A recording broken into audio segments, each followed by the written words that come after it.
Bonjour, Kwe, c'est comme ça qu'on dit bonjour en Anishinaabe-Moin, qui est la langue, ma mère ne la parle pas, mais de mes grands-parents. Je suis très heureuse d'être ici, et ici à Tiohtià:ke, qu'on appelle, c'est le nom de Montréal pour le peuple originaire d'ici, les Kanien'kehá:ka, et Mouniyang, qui est aussi le nom de Montréal pour mes ancêtres. Et les deux mots, en fait, veulent dire un endroit de rencontre. Donc, c'est super. Alors, on m'a proposé comme thème pouvoir et responsabilité. Alors, en me mettant à réfléchir sur ce qu'est le pouvoir, ce que donne le pouvoir, j'ai comme identifié trois composantes principales. La première chose par rapport au pouvoir, je pense, c'est que juste le fait d'avoir une voix, d'avoir la possibilité de s'exprimer, ça donne du pouvoir. Et surtout dans un contexte où les peuples autochtones, pendant des décennies, voire des siècles, on leur a interdit de s'exprimer. Nos cérémonies, nos danses, nos chants étaient interdits, par exemple, jusque dans les années 60 sur la côte ouest. Nos langues il y a eu des politiques d'assimilation très sévères ici par le gouvernement canadien, donc nos langues ont été pratiquement éradiquées. Donc le fait de pouvoir s'exprimer, d'avoir une tribune, déjà ça à la base, c'est un acte assez politique et qui donne beaucoup de pouvoir, je pense, à l'ensemble des artistes autochtones ici au Canada et dans mon cas aussi.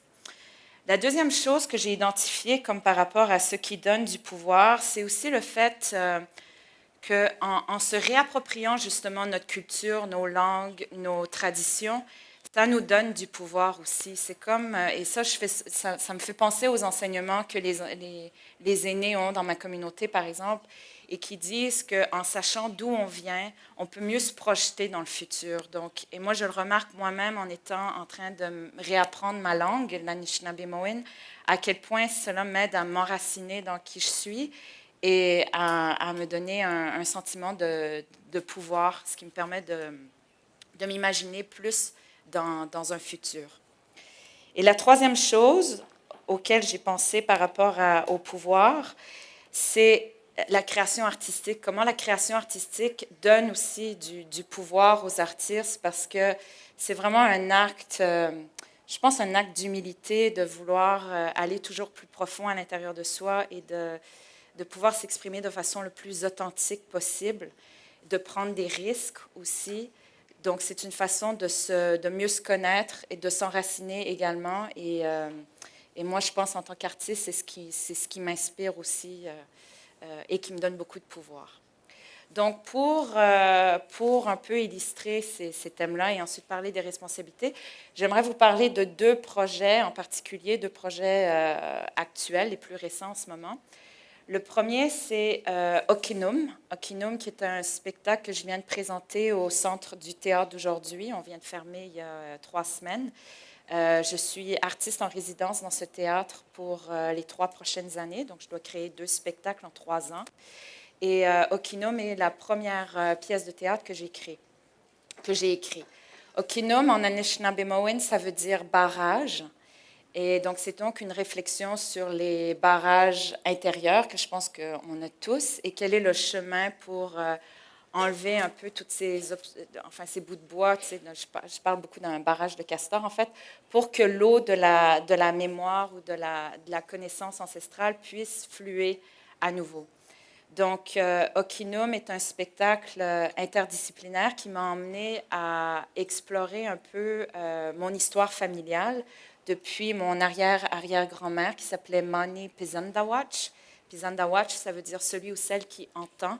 Et c'était une femme de médecine, donc une médecin traditionnel. Et je voulais voir comment ce don-là s'est transmis ou perdu au fil des générations dans ma famille. Et en plus, c'était à l'époque où la loi sur les Indiens a été créée. Donc, à partir de là, chaque génération, c'est comme si quelque chose nous avait été enlevé. Donc, ce projet me donnait beaucoup de pouvoir parce que, d'un, c'est un projet qui parle de mon histoire personnelle, qui m'emmène aussi à parler d'un rêve récurrent que j'ai eu d'un castor géant.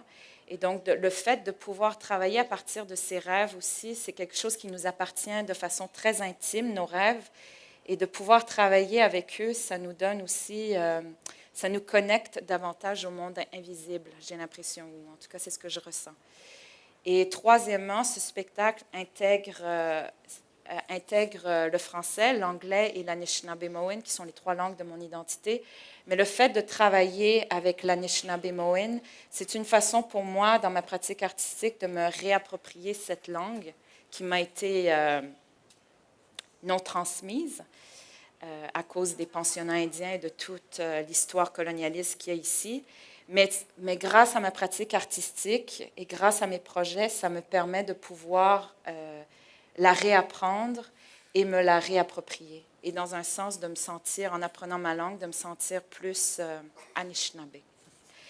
Le deuxième projet dont je vais vous parler, c'est un projet qui a été présenté en mai 2017 dans le cadre du OFTEA et de mon festival Scène contemporaine autochtone et qui va être représenté au printemps et en tournée à l'international dans la prochaine année. C'est un projet qui s'appelle This Time Will Be Different et qui regarde, qui adresse l'histoire cyclique du gouvernement canadien sur les peuples autochtones et en fait sa récurrence à créer des commissions et des enquêtes sur les peuples autochtones. Et le fait que c'est une histoire cyclique parce qu'il y a toujours plein de belles recommandations qui sont créées, mais très peu d'actions qui sont mises en action. Et je parle de ce projet aussi parce que c'est un projet qui a été collaboré. Bon, d'ailleurs, il est co-créé avec une chorégraphe autochtone qui s'appelle Lara Kramer, mais il a été créé aussi en collaboration avec une artiste visuelle de 75 ans qui s'appelle Glenna Matouche et qui est elle-même une survivante des pensionnats indiens, avec ses petits-enfants pour illustrer en fait à quel point cette conversation sur la réconciliation qui est à l'agenda de nos gouvernements est une industrie en fait. Il y a une commodification de la réconciliation. En fait, c'est le message qu'on essaie de véhiculer à travers ce travail.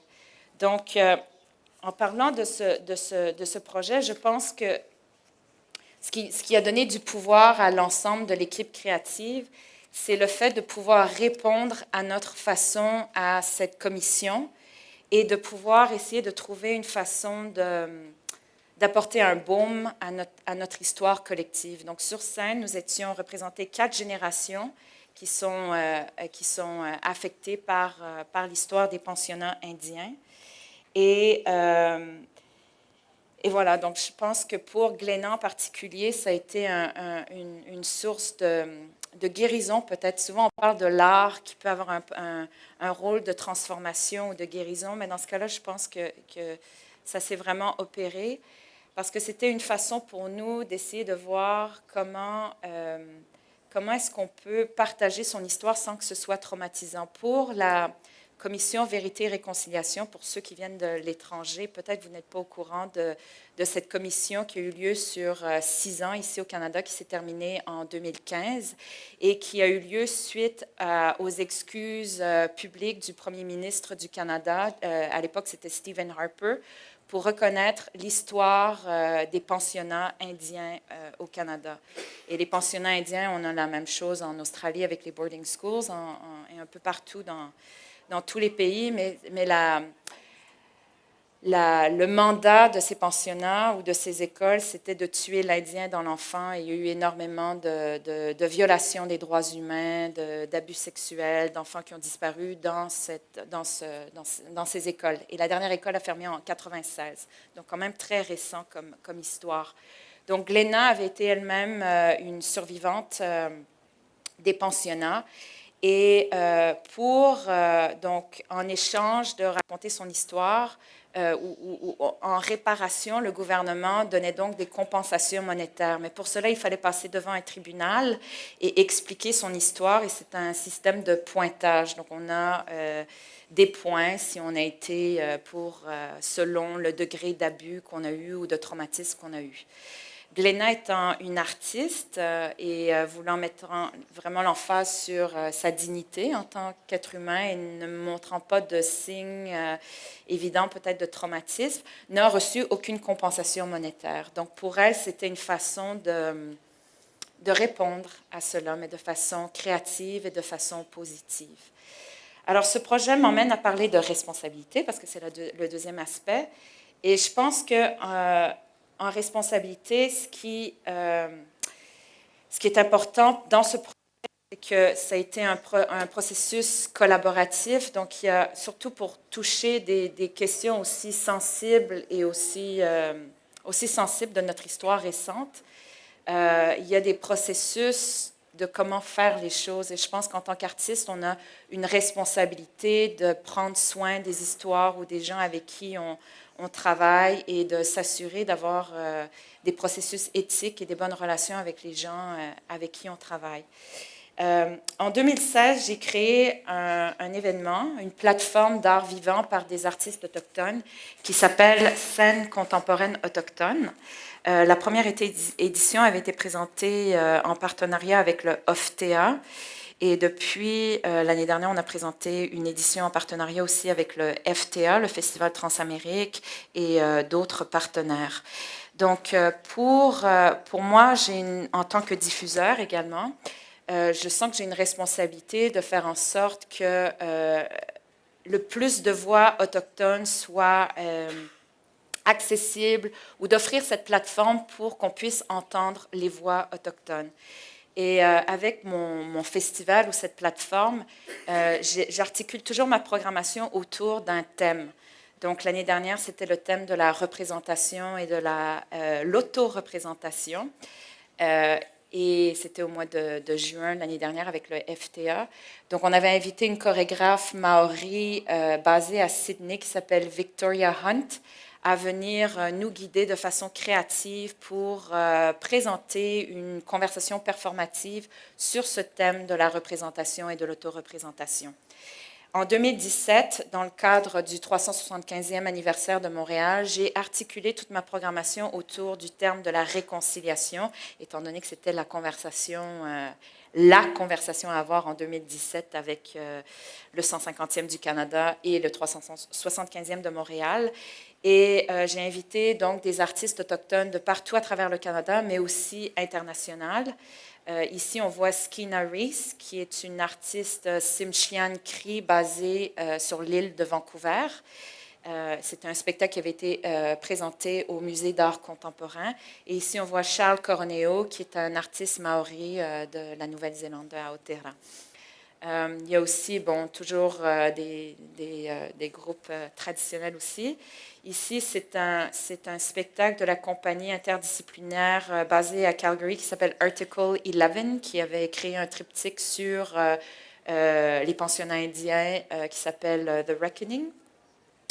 Et ici, en 2016, c'était la performance, je l'ai mis ici parce qu'elle est présentée à CINAR en ce moment aussi. C'est la chorégraphe Dana Ashby qui avait présenté son installation performance When the Ice Melts But We Drink the Water. Et Nadia Mir et Joanna Nutter qui vont présenter aussi à CINAR dans le Off A Casual Reconstruction. Donc, 2 spectacles qui avaient été présentés dans le cadre de scènes contemporaines autochtones et qui sont présentés en ce moment à CINAR. Excusez-moi, je vois. Donc, oui, donc pour les responsabilités avec scènes contemporaines autochtones, donc comme je vous ai dit, c'est d'abord de présenter des artistes autochtones, de faire en sorte que leur travail soit vu, mais également de créer des espaces pour des conversations critiques et pour que les voix autochtones soient vraiment au centre de ces conversations. Donc, quand on parle de réconciliation, par exemple, le point de vue des artistes autochtones ou de la communauté autochtone est bien différent que celui du discours gouvernemental, par exemple. Donc de pouvoir offrir à un public d'autres perspectives sur ces enjeux, c'est vraiment crucial pour moi. Et ce qui emmène à une responsabilité aussi de s'assurer donc que ces conversations soient soient maniées par des artistes ou des leaders culturels autochtones. Et donc, pour cela, ça veut dire, entre autres, il y a une responsabilité de s'assurer qu'il y a une relève au niveau de l'administration des arts et de la production aussi qui soit autochtone. C'est un besoin criant dans notre communauté. Donc, moi, en tant que diffuseur, je sens que c'est une de mes responsabilités à faire ça. Et je pense d'un point de vue plus global, c'est aussi pour transformer à travers l'art et à travers scène contemporaine autochtone comment les luttes et les réalités des peuples autochtones sont perçues et de pouvoir faire tomber des préjugés et créer plus de compréhension. Et quand je pense donc aux présentations précédentes, on a parlé des changements climatiques et tout ça, ça me fait pas, il y a une responsabilité, je pense, ultime qui est aussi de suivre les enseignements de nos aînés quand ils parlent qu'on ne fait jamais quelque chose sans prendre en compte les 7 générations à venir. Et donc, on a nos prophéties qui parlent de ce qui s'en vient. Et je pense que l'art est une façon de pouvoir apporter du sien pour que ces prophéties puissent avoir lieu.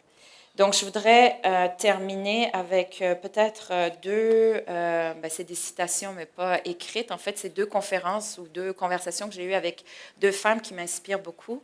La première, c'est une artiste visuelle quiché du Guatemala, que j'avais rencontrée au Guatemala, qui s'appelle Sandra Monteroso, et qui m'avait dit, on parlait d'identité autochtone, et qui avait dit que, selon elle, être artiste, c'est aussi une responsabilité pour créer des espaces pour avoir des conversations inconfortables. Et je pense que ça, pour moi, ça répond très bien à tout cela, comme on l'a vu cet été avec ce qui s'est passé avec le débat autour de Slav et de Kanata, mais qui permet, entre autres, aussi aux gens de discuter et puis peut-être, on espère, de changer un peu comment sont perçues les choses. Donc, je pense que c'est une chose à retenir en tant qu'artiste. La deuxième chose, c'est Angela Davis, la grande Angela Davis, qui est une de mes héroïnes, qui, quand je l'avais entendue parler une fois dans une conférence au Chili, qui disait que le rôle de l'artiste aussi, c'est d'imaginer des possibles, parce que les artistes sont toujours des précurseurs de tous les changements sociaux. Et voilà, donc en tant qu'artiste, on a le devoir et la responsabilité d'imaginer d'autres possibles, parce que c'est ça qui va permettre de guider pour justement que la société suive. Voilà, merci beaucoup, Kichimigut.